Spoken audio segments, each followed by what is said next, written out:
দেশের প্রধানমন্ত্রী নরেন্দ্র মোদীকে নিয়ে নিজের ব্যক্তিগত সামাজিক মাধ্যমে কুরুচিকর মন্তব্য করায় সোমবার রাতে তেলিয়ামুড়া থানাধীন মহারানীপুর জারুইলং বাড়ি এলাকা থেকে এক ব্যক্তিকে পুলিশ আটক করে। জানা গিয়েছে আটককৃত ওই ব্যক্তির নাম তাজুল ইসলাম মিয়া, বয়স 39। সে পেশায় একজন গাড়ির চালক। দেশের প্রধানমন্ত্রী নরেন্দ্র মোদীকে নিয়ে এরকম কুরুচিকর মন্তব্য করায় রাজ্য সাইবার শাখা এবং তেলিয়ামুড়া থানার পুলিশ নড়ে চড়ে বসে। পরবর্তীতে মহারানীপুর জারুইলং বাড়ি এলাকা থেকে পুলিশ তাজুল ইসলাম মিয়া নামে ওই ব্যক্তিকে জালে তুলতে সক্ষম হয়। পুলিশ ওই ব্যক্তিকে আটক করে জোরদার জিজ্ঞাসাবাদ চালাচ্ছে। কেন অ্যারেস্ট করা হয়েছে আজকে? তাকে অ্যারেস্ট করা হয়েছে আমাদের ঊর্ধ্বতন কর্তৃপক্ষ একটা খারাপ পোস্ট পেয়েছে। পাওয়ার পরে আমাদের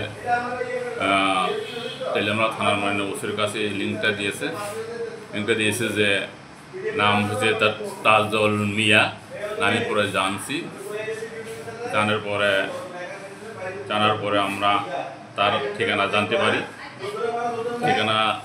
তার বাড়ি জারুইলং বাড়ি এবং সে মাননীয় প্রধানমন্ত্রী দেশ বিরোধী একটা কমেন্ট পোস্ট দিয়েছে। সেই সুবাদে আমরা ঊর্ধ্বতন কর্তৃপক্ষের আদেশ মূলে তাকে আমরা ধরে থানাতে নিয়ে আসি। আচ্ছা, তার বাড়ি কোন জায়গাতে? জারুইলং বাড়ি? তার বাড়ি জারুইলং। তার বয়স কত? তার বয়স অনুমানিক 39 বছর। পেশায় কি করে? পেশায় একজন গাড়ি চালক।